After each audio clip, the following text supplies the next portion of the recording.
Hey everybody, welcome back to Church Talk.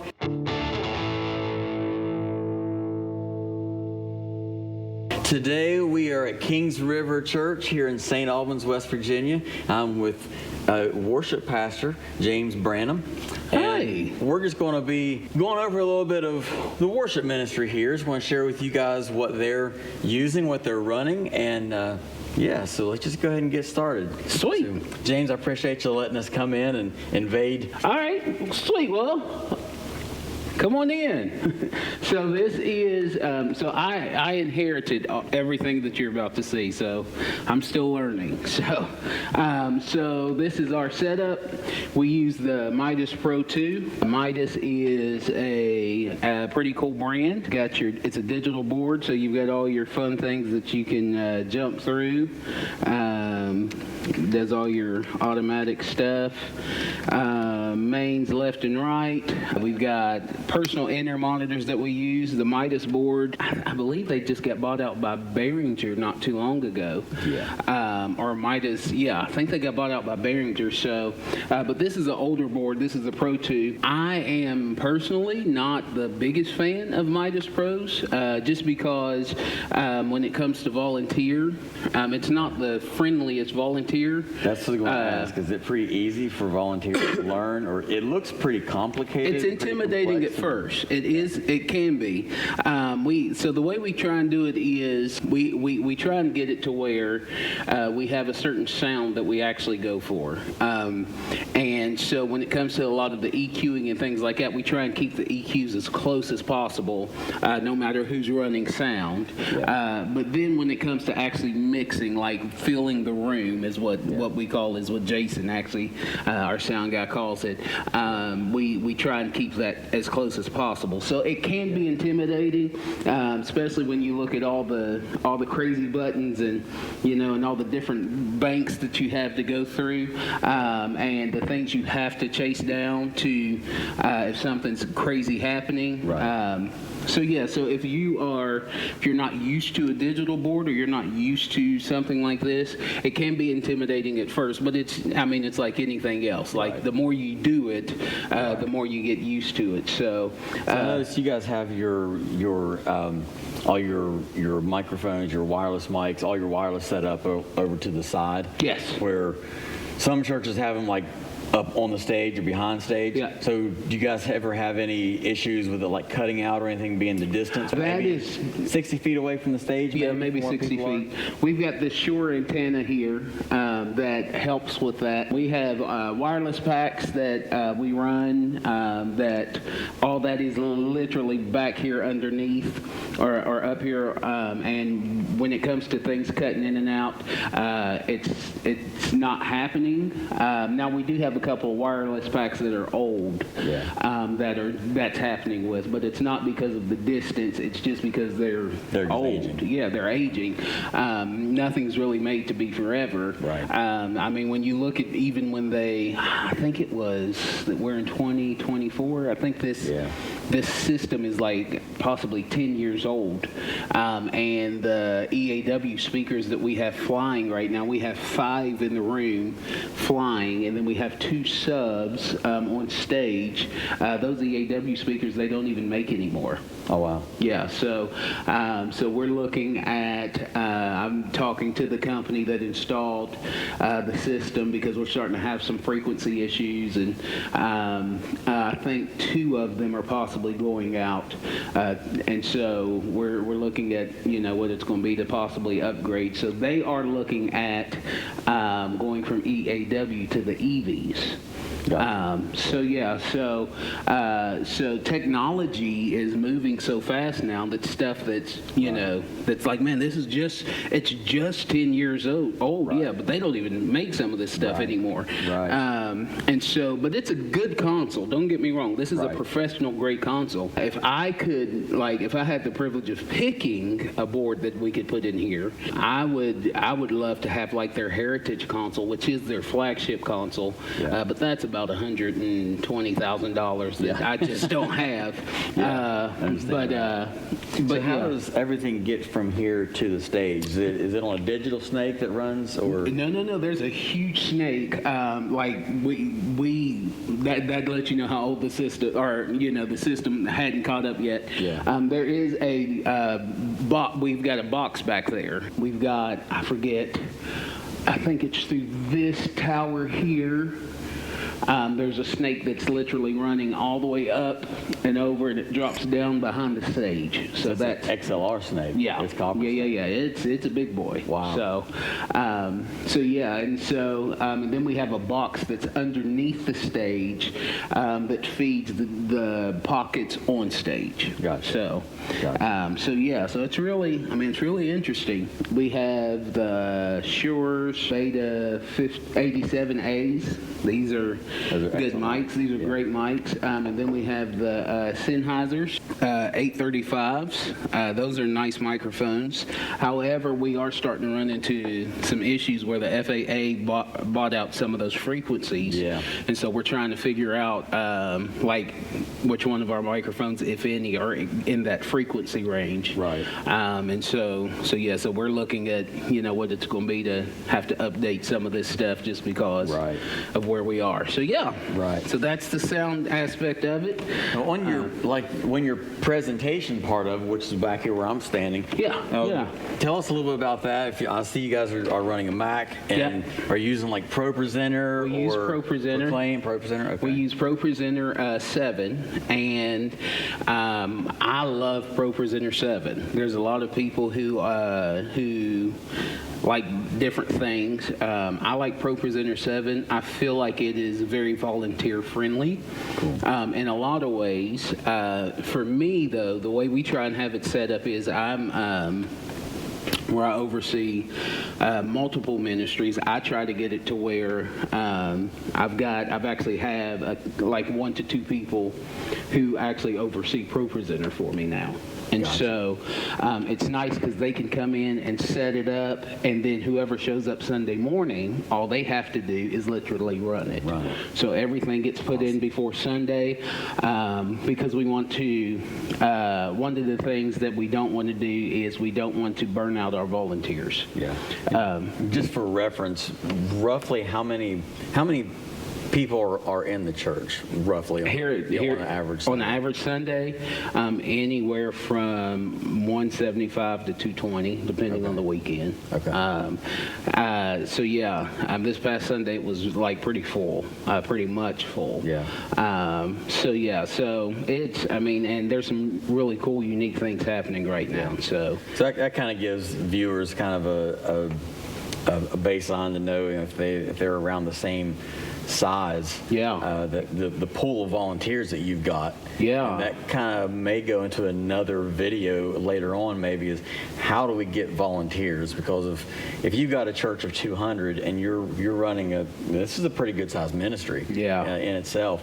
How do you get those volunteers, and how do you keep them from like being burnt out? If you look at what it would take, just to be honest, we're still short staffed when it comes to our Sunday mornings in a lot of ways. And when you look at everything back here, the reason why we've done some of the things we have is because we've been short staffed.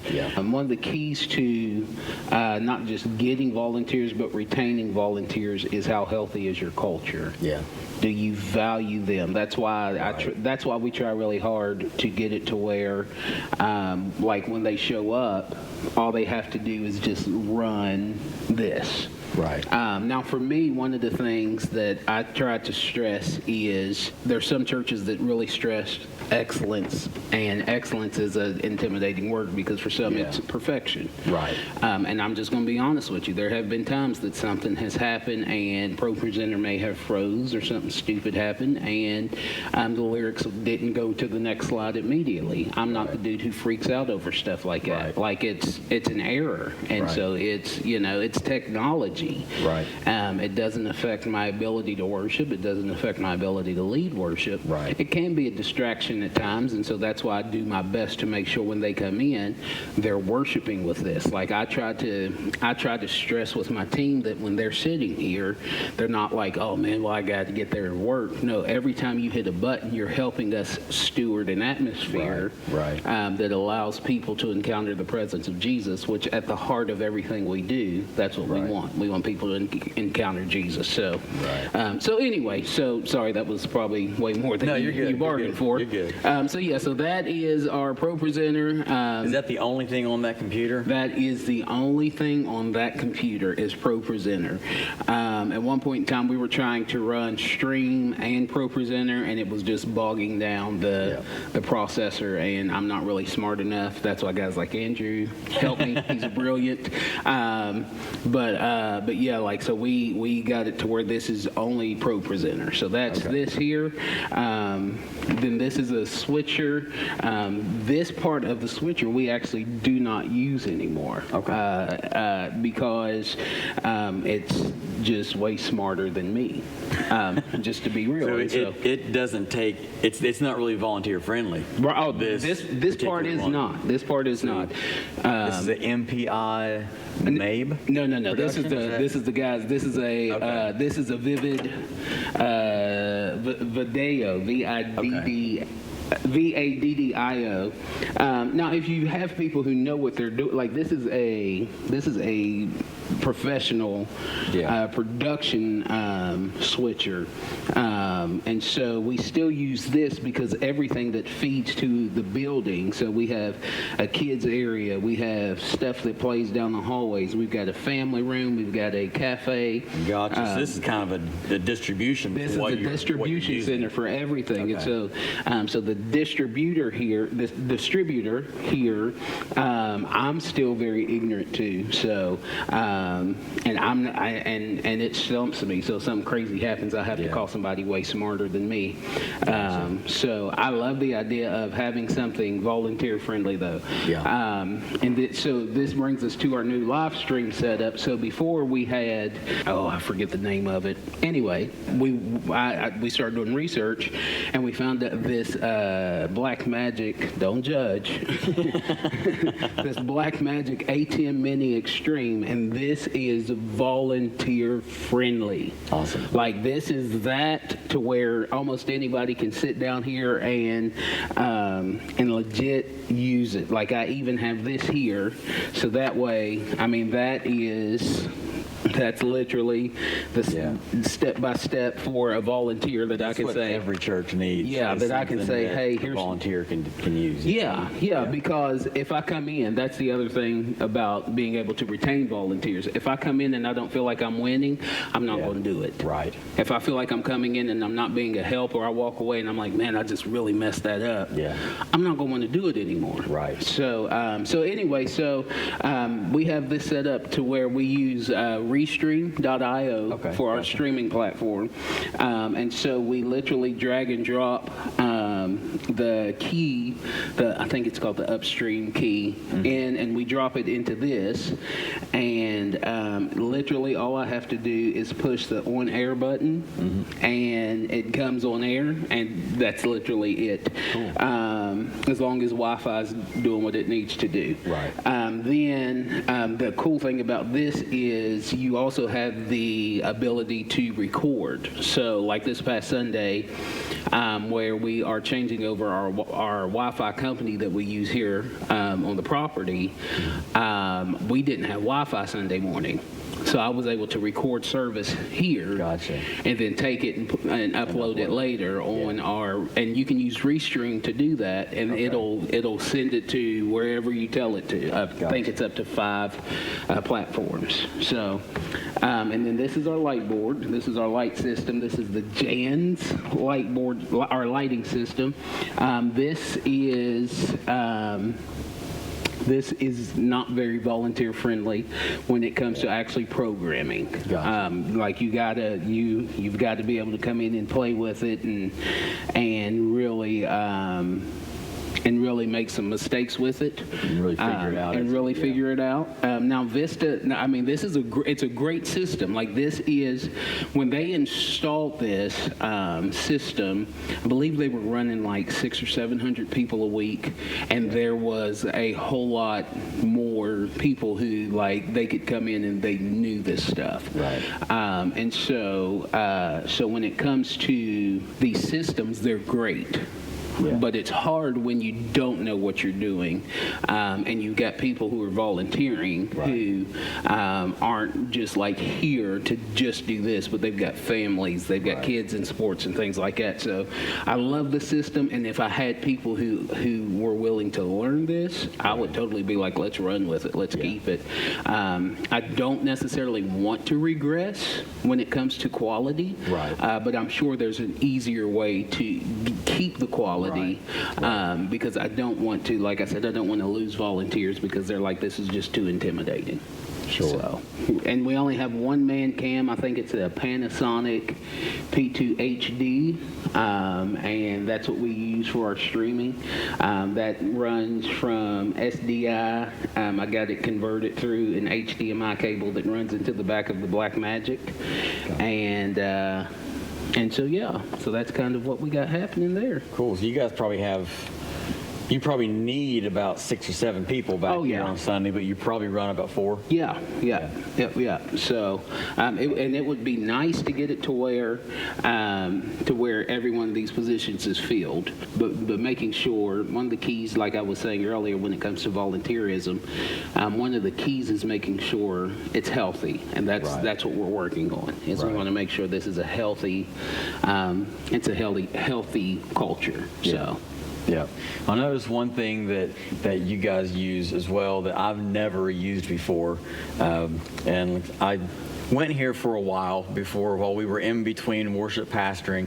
We were here and we were able to help with the worship team and lead a little bit, and I was introduced to some things that I've never seen before, never heard before, which was... Hey guys, just a quick break from the video. Just want to say thank you for watching. And if this is the type of content that you like, make sure that you hit the subscribe button if you haven't already. Hit the bell so you'll be notified when I upload new videos. And make sure you give it a like so that YouTube will continue to push this content on out to others. And one more thing, head over to robandjen.com/church talk. You can find like the t-shirt I'm wearing, the mug that we have.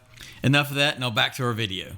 Never heard before, which was click track. Well, I can't say click tracks. I've heard them, but like backing tracks, multi-tracks, and guides and things of that nature. Yeah. So if you can kind of lead us through, I think, do you guys run that from the stage? We run that from the stage. We run that. I can show you the computer we run it from. Let's head up there and we'll take a look at that and kind of explain to everybody from ground zero, because like myself, if we wanted to use backing tracks or we wanted to go that route, I wouldn't even know where to look to begin. So some churches use like Ableton Live. Mm-hmm. Some churches use Prime Playback. We use multi-tracks, and that's this whole get up right here.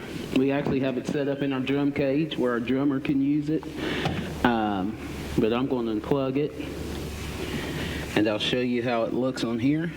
So, this is what we have, and I actually set up for this coming weekend already. Most churches use some sort of, most churches that does this, they record every instrument.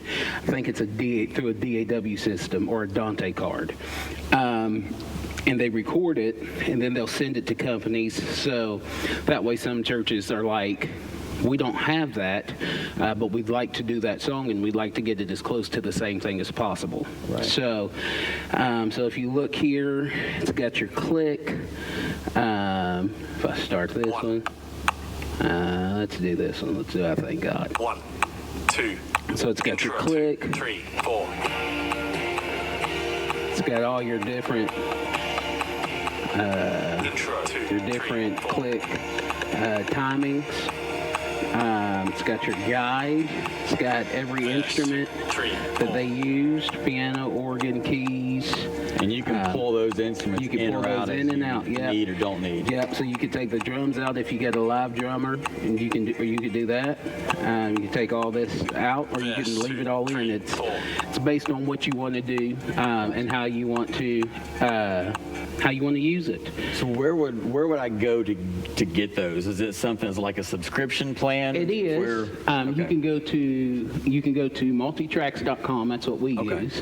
You can go to Loop Community. They have them too, and they're really amazing. I like the clicks. I've played drums. I turned 40 this year. And I've been playing drums since I was 3. And I remember going to church in Texas, and I got to play with a phenomenal guy. And I asked him, I said, now this is a guy who travels, plays with a lot of guys in Nashville and things like that. And I'm like, how do I get better? How do I get better? And he said, play to a click. I was like, what do you mean? He's like, play to a click. When you just sit down to play to a click. And I was like, okay, all right, why? And he's like, because you can be the most gifted person in the room, but if you can't keep the timing, if you can't stay on top of the click, then you will get everybody else off. You have the ability to do that. So the click. And some people call a click a metronome. That's basically what it is. In today's terms, it's called click. Yeah, it's a metronome. So but for us, it helps us with some of the sounds that we like. Sometimes there's a violin that we like to have in there that just helps create atmosphere. So that just comes out of the audio jack from your computer? No. I actually have a little interface down here. Okay. I have a Focusrite, which is a Scarlett brand interface. Okay. And you plug that in, and then you plug it into your laptop or iPad. I think they have an iPad download that you can use for multi-tracks playback, and you can tell, pan it wherever you want. So you can say, I want click and track to come out of channel 1, or click and guide to come out of channel 1. I want drums come out of channel 2. I want, so you can tell it where to come from, and then once it's plugged into the board, you can adjust it there. Gotcha. So it's really, and that's just a very basic level of it. Awesome. So, we'll get a shot of that, and I noticed also, because like at our church we have we're using talkbacks as well. Yes. And if I remember right, I think your drummer was like pushing a pedal to be able to talk. It's called a panic button. Okay. And so basically that panic button there next to his hi-hat, he hits it and he can communicate, and then hit it to turn it back off. So that way,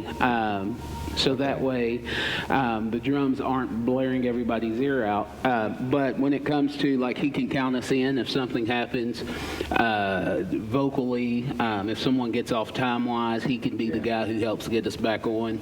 Gotcha. So that one's just you click it, it's on. You click it again, it's off. Yep. Cool. Yep. And it's amazing. Now there's one, my buddy Johnny, who's a Bible center. He was telling me that, what's his name? He's married to Carrie Job. Cody Carnes. Yeah.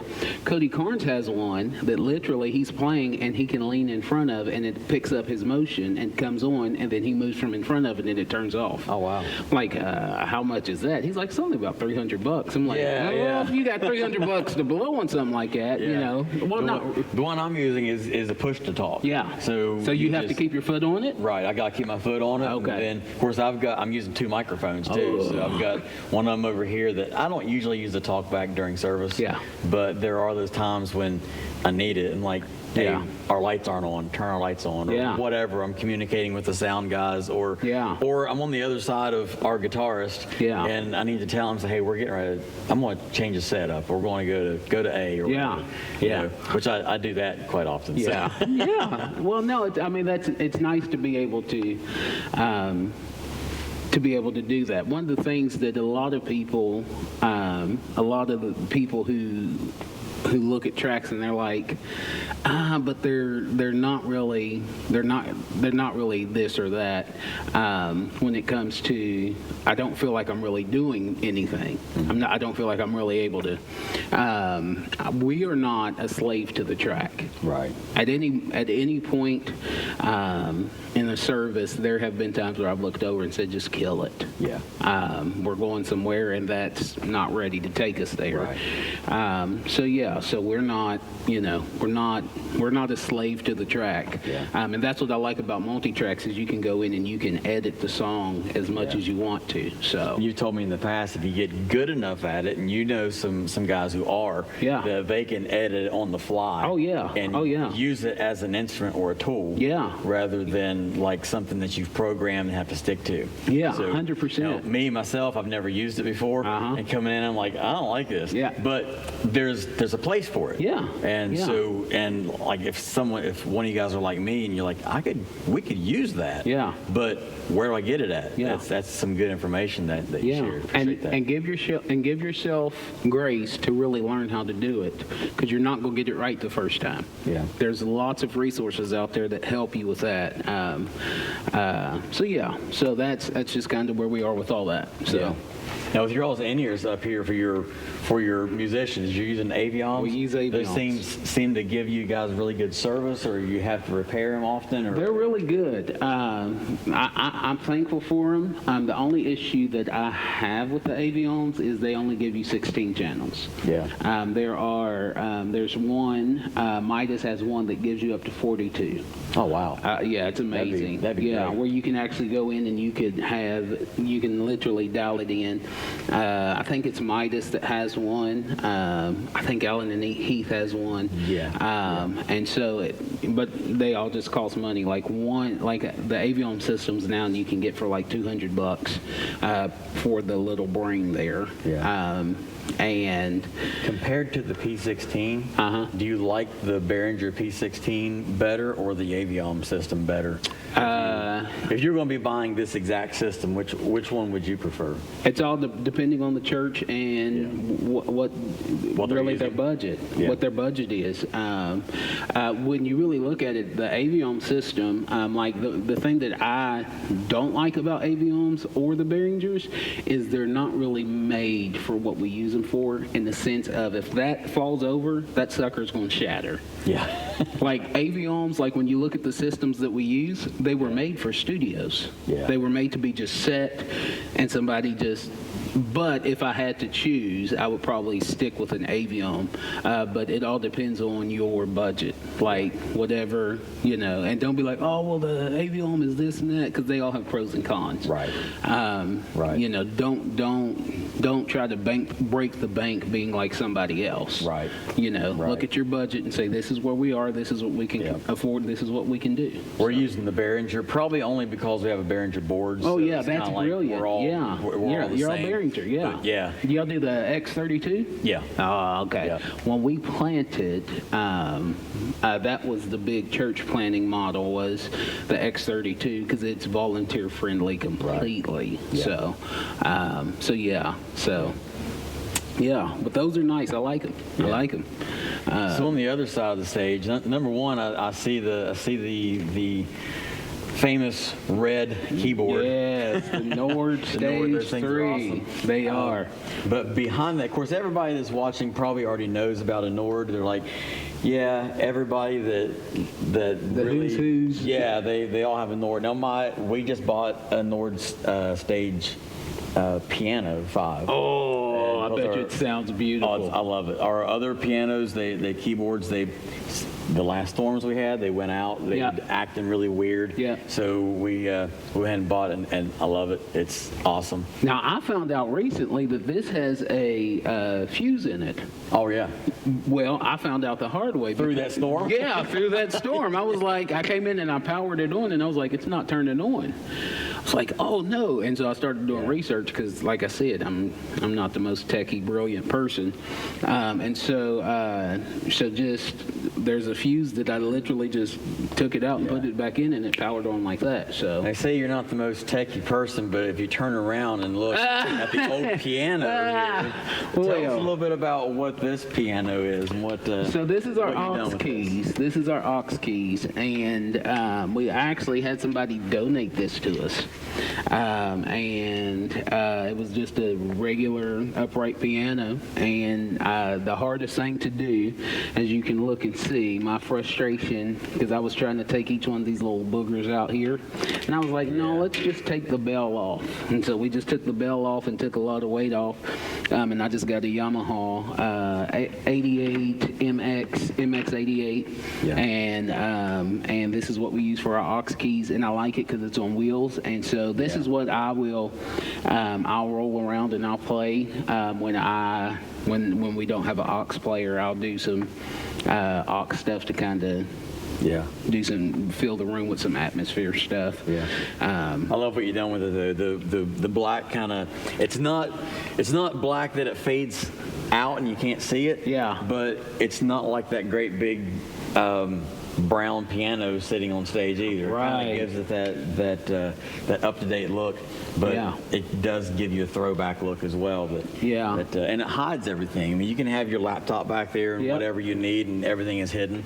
I would like to. There's things that I would like to do that if I was redoing, I'd do it differently. But it's always, that's the way it is. You learn as you grow with it. So for sure. Yeah, man. For sure. Well, James, I appreciate you letting me come in here and invade your space for a little bit. No, you're good. And just show us your... Rob, this is always home, man. Yeah. This is always home. Appreciate it. The Neils are always welcome here, man. Appreciate that. You guys are family. Yeah. So.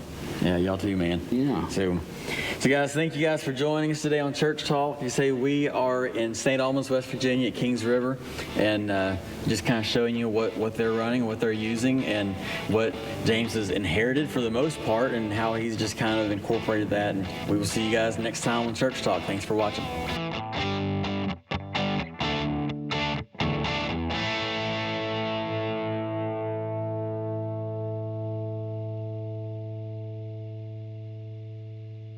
The church this evening? Yeah. I'm going to edit that part out. Yeah. So